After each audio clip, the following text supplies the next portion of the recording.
नमस्कार, बड़ी बहस छत्तीसगढ़ में आपका स्वागत है। मैं हूं आपके साथ मनीषा शर्मा। लोकसभा चुनाव से ठीक पहले सरकारों द्वारा ट्रांसफर और घोषणाओं का दौर बड़ी तेजी के साथ चल रहा है। कुछ ऐसा ही छत्तीसगढ़ और मध्य प्रदेश में भी बीते 24 घंटों में देखने को मिला है।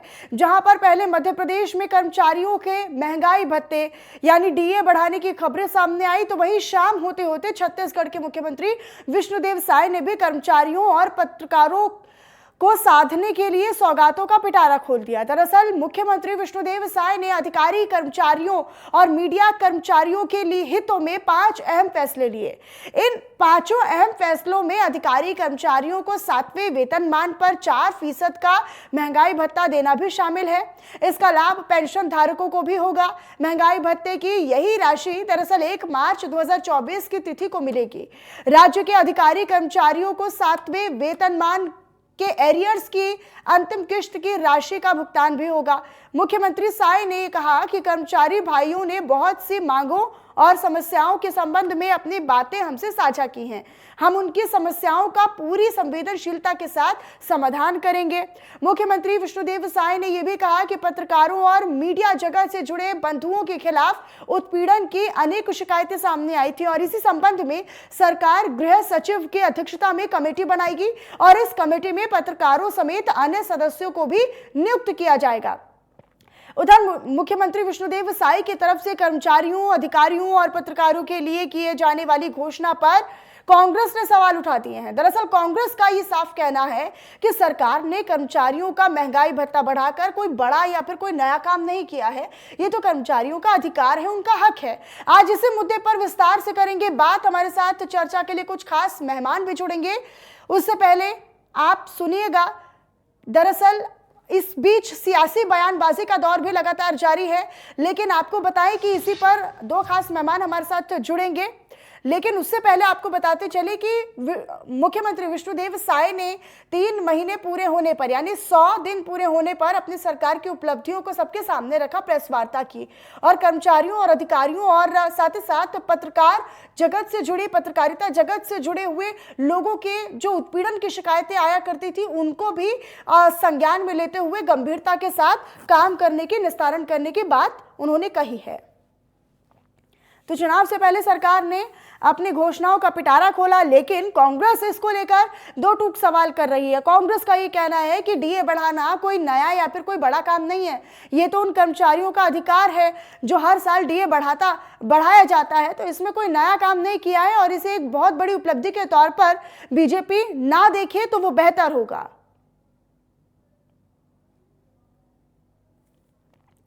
तो अस्थायी संविदा कर्मचारियों के लिए कमेटी गठित करेगी सरकार और साथ ही भविष्य में कमेटी में कर्मचारी संगठन भी इसमें शामिल हो पाएगा। तो 3 महीने पूरे होने पर छत्तीसगढ़ सरकार ने कई बड़ी घोषणाएं की हैं और चुनाव से पहले सरकार ने घोषणाओं का पिटारा भी खोला है।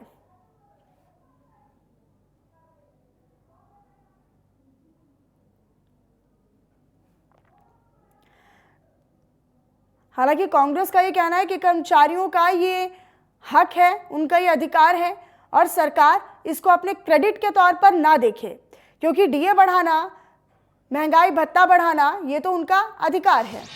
हमारे साथ 2 खास मेहमान जुड़ रहे हैं, आप सभी का तारुफ उनसे करवा देती हूँ। राहुल टिकरिया जी हमारे साथ जुड़ रहे हैं, प्रवक्ता है बीजेपी के। विकास बजाज हमारे साथ जुड़ रहे हैं, कांग्रेस के प्रवक्ता हैं। सर बहुत स्वागत है आप दोनों का। और शुरुआत मैं बीजेपी यानी राहुल जी के साथ ही करना चाहूंगी। राहुल जी, सरकार ने दावे तो कर दिए हैं और यहां तक की घोषणाएं भी कर दी हैं। आप लोगों ने 100 दिन पूरे होने पर तमाम उपलब्धियों को गिनवा दिया, लेकिन कांग्रेस अब भी सवाल कर रही है। कांग्रेस ये कह रही है कि डीए बढ़ाना, महंगाई भत्ता बढ़ाना ये तो कर्मचारियों का, पेंशन धारकों का हक है ना। आप इसे अपनी सरकार की उपलब्धि के तौर पर कैसे देख सकते हैं राहुल जी? देखिए, ये वही कांग्रेस है जो अपने कार्यकाल में कर्मचारियों का डीए और महंगाई भत्ता 2 साल तक रोक कर रखा और ये बात करते हैं कि हम ये कर रहे हैं तो ये रूटीन प्रक्रिया है। अगर रूटीन प्रक्रिया में ये सब चीजें हैं तो जब आपकी सरकार थी तब नियमता है, जब केंद्र सरकार महंगाई भत्ता बढ़ाता है, केंद्र सरकार डीए बढ़ाता है, तो वो आपका भी बढ़ना चाहिए। आपने 2 साल का रोक कर क्यों रखा? तो जाहिर सी बात है, ये कर्मचारी विरोधी कांग्रेस की सरकार हम पर प्रश्न चिन्ह खड़ा करने से पहले खुद के गिरेमान को देखे। हमने मोदी जी के गारंटी के तहत छत्तीसगढ़ में सरकार बनाया और जैसे ही सरकार विष्णुदेव साय जी की बनी, पहले कैबिनेट से ही मोदी जी की गारंटियों को पूर्ण करने का हमारा काम प्रारंभ हुआ। चाहे 18 लाख प्रधानमंत्री आवास को जारी करने का मामला हो, चाहे 2 साल का बोनस जो हमारी पिछली सरकार में बचा हुआ था उसे जारी करने का मामला हो, चाहे 3100 रुपए प्रति क्विंटल की दर से धान की अंतर राशि करीब 13,500 करोड़ रुपए 25 लाख से अधिक किसानों के खाते में भेजे गए।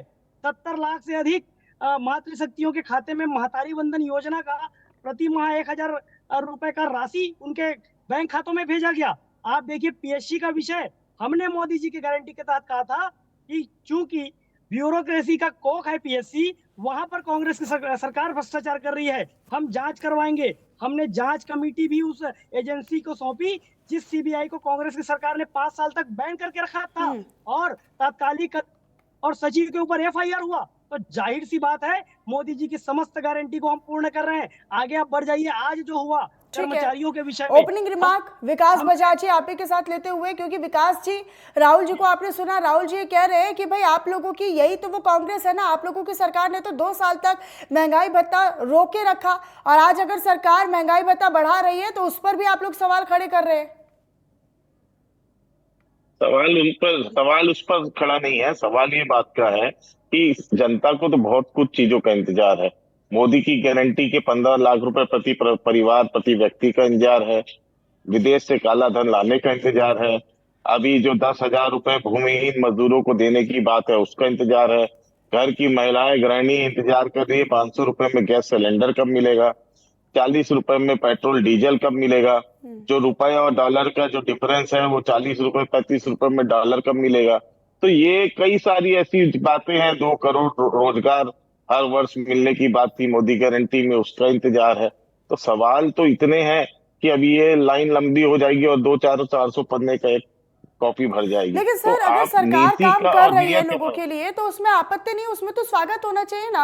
अब विपक्ष में है आप लोग, लेकिन ठीक है आपको स्वागत करना चाहिए। मैं लौटूंगी विकास जी आपके पास, अपनी बात आप कंटिन्यू कीजिएगा। ठीक है विकास जी, कुछ राजनीतिक प्रतिक्रियाएं भी हैं, कुछ सियासी बयानबाजी भी है, एक बार वो भी अपने दर्शकों को सुनवा देते हैं, काफी महत्वपूर्ण है। कुछ सियासी प्रतिक्रियाएं हैं, सुनवाते हैं अपने दर्शकों को।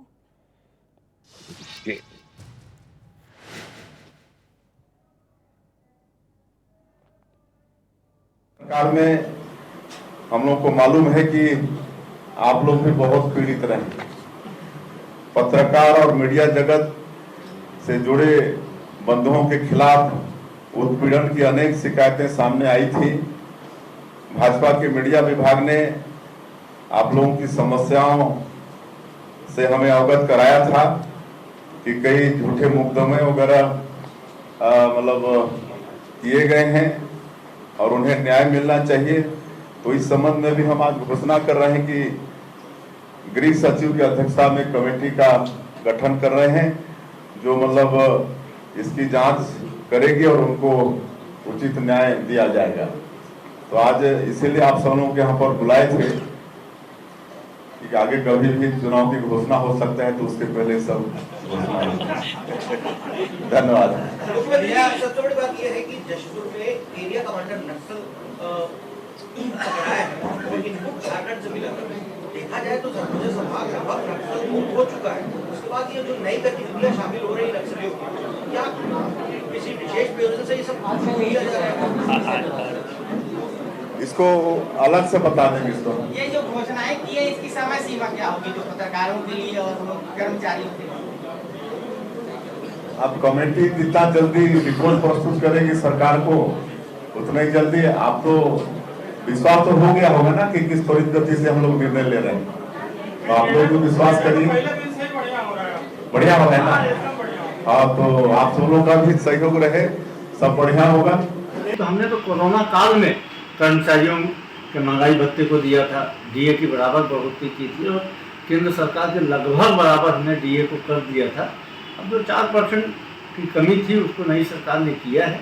यह कोई कर्मचारियों के ऊपर एहसान नहीं है, यह उनका अधिकार था या उनका हक था। जो भी सरकार रहेगी वो कर्मचारियों के हक में यह निर्णय लेगी। क्या है, हमारी सरकार जितनी पत्रकार फ्रेंडली थी उतनी सरकार न 15 साल की रमन सरकार थी, न 3 महीने की विष्णुदेव सरकार।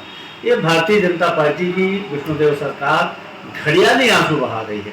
वास्तव में यदि पत्रकारों के लिए एक नहीं कहती है तो उनके आर्थिक उन्नति के लिए, उनके मकान के लिए इस प्रकार का निर्णय लें। वैसे आप सभी जानते हैं कि हमारी सरकार को अभी मात्र 3 महीने पूरे थी और ये हमने अपने दर्शकों को सुनवाई। और इसमें कांग्रेस का राहुल जी आपसे इसका काउंटर लेते हुए, क्योंकि कांग्रेस इसमें ये कह रही है कि हम लोगों की सरकार जितनी पत्रकार फ्रेंडली थी, मीडिया फ्रेंडली थी, उतनी तो मौजूदा सरकार है ही नहीं। बिल्कुल, मैं आपको बता दूं, ये कांग्रेस की सरकार जरूर अपना पीठ पर थपथपा रही है। आपके चैनल के माध्यम से देख रहा था कि ये तो यहाँ तक कह रहे हैं कि कर्मचारियों का डीए हमने बढ़ाया, महज 4% कम था, वो कोई आसान नहीं है। मैं बता दूं, जो कर्मचारी संघ है वो लगातार मुख्यमंत्री जी तक अवगत करवाते थे, तत्कालीन मुख्यमंत्री भूपेश बघेल जी तक, और उसमें आंकड़ा था कि 2 साल तक केंद्र की अपेक्षा डीए नहीं बढ़ाने के चलते करीब 5,500 करोड़ का कर्मचारियों का नुकसान हुआ है। मतलब इतनी बड़ी राशि को कांग्रेस के प्रवक्ता साथी अभी कह रहे थे आपके चैनल के माध्यम से कि ये एहसान है। अरे ये कोई एहसान नहीं है, कर्मचारी विरोधी कांग्रेस का चेहरा उजागर हुआ है ऐसी बातें और ऐसी जो वक्तव्य देकर। मैं एहसान नहीं किया, एहसान आपके लिए कह रहे राहुल भाई कि आप लोग एहसान नहीं कर रहे, उनका हक दे रहे हैं। अब शब्दों को समझिए। हाँ सर, फिर से सुन लीजिए, आप फिर से सुन लीजिए। उन्होंने कहा कि भाजपा सरकार अगर 4% दे रही है तो कोई एहसान नहीं कर रही है, ये कर्मचारियों का हक है। हम कोई एहसान नहीं कर रहे हैं, हम उनका अधिकार दे रहे हैं, लेकिन कांग्रेस की वही बात हमने कही है। हाँ, वही बात हम लोग कह रहे हैं। लेकिन आपने 2 साल तक रोक कर क्यों रखा, ये बता दीजिए। अगर हम आप जवाब दीजिए, जवाब ठीक ले है, विकास जी लीजिए, जवाब दे जवाब रहे दे हैं। लीजिए। ठीक है राहुल जी, जवाब सुन लीजिए भाई। 2 साल तक कांग्रेस ने महंगाई भत्ता क्यों रोक कर रखा, अब उसका जवाब मिल रहा है ना विकास जी से। विकास जी, आप 2020 अप्रैल से लेके 2022 लगभग मार्च तक कोरोना काल का समय रहा, उस दौरान भी महंगाई भत्ता राज्य सरकार ने, कांग्रेसी सरकार ने केंद्र के अनुरूप दिया। अगले 2 सालों में क्योंकि प्राथमिकता कोरोना काल में स्वास्थ्य था, भोजन, भरपेट भोजन था और लोगों की जान बचाना था, तो प्राथमिकता सरकार की बदल गई, बजट का उधर इस्तेमाल किया गया, तो उसको सने सने हम लोग प्रावधान में ला रहे थे। चलो कोई बात नहीं, जनता ने हमें विपक्ष में मौका दिया, भारतीय जनता पार्टी को मौका दिया, अब इन्होंने दिया है तो कोई यही है कि उनके कर्मचारियों की हक की बात की, और जो आज नहीं तो कल एक सवाल मेरा है आपसे रहते कि जब भूपेश बघेल मुख्यमंत्री हुआ करते थे छत्तीसगढ़ के, तब नक्सली हमलों में कितने मीडिया कर्मियों की जान चली जाती थी सर, और आप लोग ये कह रहे हैं आज प्रेस वार्ता करके कि हम मीडिया फ्रेंडली थे, हम पत्रकार फ्रेंडली थे। मीडिया कर्मियों, आप एक अच्छा कितने मीडिया कर्मियों की जान गई? आप जरा 2 नाम बता दीजिए कि मीडिया कर्मियों की जान गई। आप 2 नाम बता दीजिए। मैं आप लोगों को बखूबी पता है सर। बिना आप सुनिए मैडम, आप समझिए, 16 जिलों में नक्सल फैल गया था। डॉक्टर रमन सिंह जी और भाजपा की सरकार में 2018 में उसको समेट के हम लोग ने 2 जिले में लाया है, और अभी के वर्तमान स्थिति में आप देख लीजिए पिछले 3 महीने के अंदर कितनी नक्सली घटनाएं बढ़ी है लगातार। आप कानून व्यवस्था का हाल ये है, चाहे नक्सली क्षेत्र में हो चाहे मैदानी क्षेत्र में हो। आप वहां बस्तर इलाके, घंघोर बस्तर इलाके में एक नाबालिग लड़की गर्भवती हो गई है, तो आप समझ जाइए कि क्या कानून व्यवस्था की स्थिति है। आज रायपुर शहर राजधानी में डकैती हुई है 10 लाख रुपए की, रोज गोली चल रही है, रोज नकली और नशीले कारोबार का धंधा कानून व्यवस्था बिल्कुल खराब है, क्योंकि ये अभी तक दिशाहीन सरकार चल रही है। अभी समझ ही नहीं आ रहा है कि कौन नेतृत्व कर, दिशाहीन सरकार है, नीतिविहीन सरकार है। ठीक है, दिशाहीन सरकार है और आप लोगों के राज्य में कानून व्यवस्था बिल्कुल भी नहीं है, बिल्कुल चरमरा गई है, और यहाँ पर सीएम है जो 100 दिनों की उपलब्धियां गिनवा रहे हैं। बिल्कुल, मैं आपको बता दूं यहाँ पर उपलब्धियां है। हाँ ठीक है, चलिए बोलिए राहुल भाई। ठीक है विकास जी, सुन लीजिए, राहुल जी जवाब दे रहे हैं ना। आप कर्मचारियों के विषय में बात कर रहे थे, आपने कहा कि लोगों का जान बचाना प्राथमिकता था। प्राथमिकता ये नहीं था कि कर्मचारियों का जो अधिकार है वो दिया जाए, लेकिन सरकार की प्राथमिकता, कांग्रेस सरकार की ये थी कि कोरोना काल में घर घर पहुंचाकर ये शराब बेचते थे, ये इनकी प्राथमिकता थी। ऐसे गुमराह जनता को ना कीजिए, जनता सारी चीजें समझ रही है। आपने प्रीमियम के शॉप खोल दिए कोरोना काल में, आपने शराबों को घर घर तक पहुंचाया कोरोना काल में। आपकी प्राथमिकता क्या थी? जनता ने देखा और जनता ने आपको सत्ता से बेदखल किया। कर्मचारियों की इसमें बड़ी भूमिका रही, क्योंकि कर्मचारी विरोधी कांग्रेस सरकार थी। ये लगातार कर्मचारियों ने आपके खिलाफ पूरे 5 साल आंदोलन किया। ये भारतीय जनता पार्टी है, मोदी जी के गारंटी के तहत सरकार चल रही है। राहुल भाई, अच्छा आपकी सरकार अरे कर्मचारी, हाँ बोलिए, कंप्लीट करेंगे तब तो जवाब दे पाएंगे। हाँ सुनिए, आप कह रहे थे कि दिशाहीन सरकार चल रही है। यहाँ पर दिशाहीन सरकार नहीं, मोदी जी की गारंटी की सरकार है। और जनता के साथ जो हमने वादा किया है, वो वादों को पूरा करने की सरकार चल मोदी रही जी है। की गारंटी का 15 लाख रुपए प्रति परिवार कब दिलवा रही है बताइए? हाँ वो एक ही बात बता विकास जी, दीजिए। ये तो सही 15 है ना लाख रुपए कि आप लोगों को तो स्वागत करना चाहिए कि जहाँ पर अधिकारियों की, कर्मचारियों की जितनी भी समस्याएं हैं, उनका देखिए, निपटान करने के लिए बाकायदा समिति का गठन किया जाएगा ना। सरकार ने एक अच्छी पहल की है। आपकी बात से सहमत हूँ। जो अच्छे निर्णय होगा सरकार का, जो छत्तीसगढ़ के हित में, छत्तीसगढ़ रहवासियों के, कर्मचारियों के हित में होगा, कांग्रेस उसका स्वागत करती है, कर भी रही। हमने यही कहा, हमारा स्टेटमेंट अगर ये जो समिति गठन करने का फैसला किया है, इसका स्वागत करेंगे। इसे कैसे देख रहे हैं? जहाँ पर पत्रकारों के अब ये लिए, अधिकारियों के लिए, कर्मचारियों के लिए उनकी जो समस्याएं हैं, उनका निपटान होगा सर। बहुत अच्छा कदम है। अगर ये कमेटी खाली कागजों में ना रहे, अगर इसका मूल रूप में क्रियान्वयन हो जाए और जमीनी स्तर पे अगर ये कार्य करने लगे, तो ऐसे। अब मोदी जी की गारंटी की बात मैं पूछता हूँ राहुल भाई से, 15 लाख रुपए तो दिलवा दो भाई। अब 15 लाख रुपए प्रति परिवार को दिलवाए।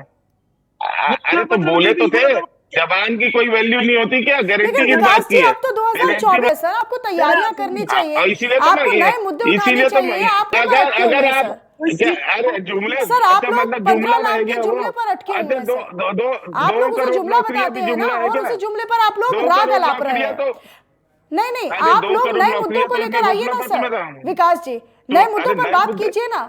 जो दर्शक आपको सुनते हैं, आपको देखते हैं, उनके जहन में डालिए ना कि आप लोग नए मुद्दे लेकर आ रहे हैं। आप सुनिए, नए मुद्दे क्या होते हैं? नए मुद्दे ये अभी जो इन्होंने इलेक्ट्रल बॉन्ड घोटाला किया है, उस पर बात करूं मैं, कि जिनकी आईडी की रेट पड़ती है, सीबीआई की रेट पड़ती है, इनकम टैक्स की रेट पड़ती है, दूसरे दिन जाके वो इलेक्ट्रल बॉन्ड खरीद के भाजपा के खाते में डालते हैं, हजार करोड़, 500 करोड़। इस पे बात करूं मैं। हाँ, डॉलर का अभी जो स्थिति है, वैश्विक स्थिति, लगातार रुपयों का अवमूल्यन हो रहा है, डॉलर तेजी से भाग रहा है, 85 रुपए के करीब पहुंच गया। उस पे बात करूं मैं? किस विषय पे आप बात करना? नया मुद्दा क्या है? मुद्दा यही है कि देश की जो आंतरिक सुरक्षा खतरे में पड़ी है, देश का जो भाईचारा, ताना बाना जो बुना गया था, एक सौहार्दपूर्ण वातावरण था, उसको इन्होंने ठेस पहुंचा दिया है। एक बहुत बड़ी लकीर खींच दी है। आने वाले समय में हम लोग एक बम के ढेर में बैठे हैं, कभी भी विस्फोट होगा तो इसका नुकसान किसी एक अच्छा, ये धर्म या 100 दिन समुदाय को की नहीं जो होगा, सबको छत्तीसगढ़ भुगतना सरकार है, पड़ेगा। इसके 100 दिनों को कांग्रेस कैसे देख रही है सर? 100 दिन की सरकार है, अभी बहुत जल्दी है इनका आकलन, लेकिन अभी तक जो इसमें स्थिति समझ में आई है कि बहुत ज्यादा कोई एक प्लेटफॉर्म या एक विजन नहीं अभी तक इनका समझ में आया है। ठीक है, अभी 3 महीना ही हुआ है, बहुत जल्दी होगा बहुत ज्यादा टिप्पणी करना। अभी आने वाले समय में जब 2-4 महीने और गुजर जाए, जब ये और काम कर ले, तब इसका एनालिसिस करना बेहतर होगा। लेकिन अभी इनकी सरकार में कोई एक सही दिशा नहीं दिख रही है। ये एक शब्द मैं कहूंगा कि दिशाहीन दिख रही है, क्योंकि कौन निर्णय ले रहा है, कौन नेतृत्व करता विष्णुदेव साय जी है, सरल आदमी है, लेकिन पीठ पीछे से कौन सरकार चला रही है, आज अभी तक किसी को समझ में नहीं आया। क्या एजेंडे पे चल रही है, कहाँ जाना है। हो सकता है लोकसभा चुनाव के बाद क्लैरिटी आए, उसके बारे में मैं इसमें अपनी टिप्पणी दूंगा। लेकिन सर, अब बीजेपी ये कह रही है कि भाई हम लोगों ने पत्रकारों के लिए भी घोषणा की है, पत्रकारों के उत्पीड़न की जो शिकायतें मिला करती थी, उनका निपटान अब किया जाएगा। आप लोगों की सरकार अगर इसे करती, पहले उत्पीड़न के निपटान के लिए कोई पहल करती या फिर कोई कदम उठाती, तो ये बेहतर होता कांग्रेस के लिए या नहीं होता सर?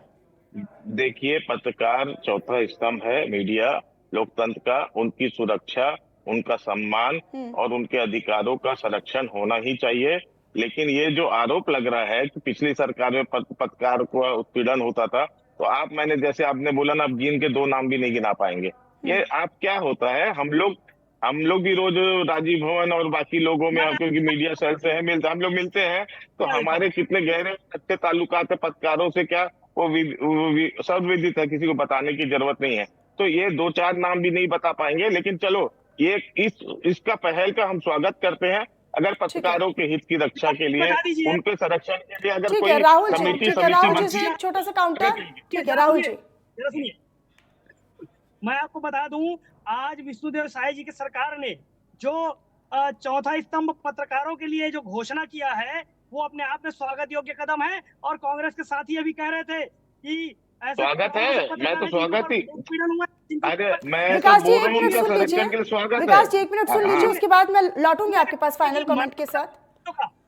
मैंने कहा पत्रकारों के लिए आज जो घोषणाएं हुई हैं, उनके ऊपर जितने भी मुकदमे थे उनकी जांच होगी, तो जाहिर सी बात है पत्रकारों को एक प्रकार से आजादी के साथ पत्रकारिता करने का मौका मिलेगा, और जो भी फर्जी केस हुए होंगे उनको उससे मुक्ति मिलेगी। और ये कह रहे थे कि पत्रकारों के ऊपर किसी भी प्रकार से उत्पीड़न कांग्रेस सरकार में नहीं हुआ। मैं इनसे पूछना चाहूंगा, सौम्या चौरसिया जी के को जब जेल हुआ, जब उनको कोर्ट में प्रस्तुत किया गया, तब छत्तीसगढ़ के नामी ठीक है। पत्रकार सुनील नामदेव जी ने रिपोर्ट किया था, उनका ठीक है। क्या हश्र कांग्रेस ठीक है, ने एक किया फाइनल है। कमेंट और विकास जी क्या 30 स्थिति सेकंड है? में।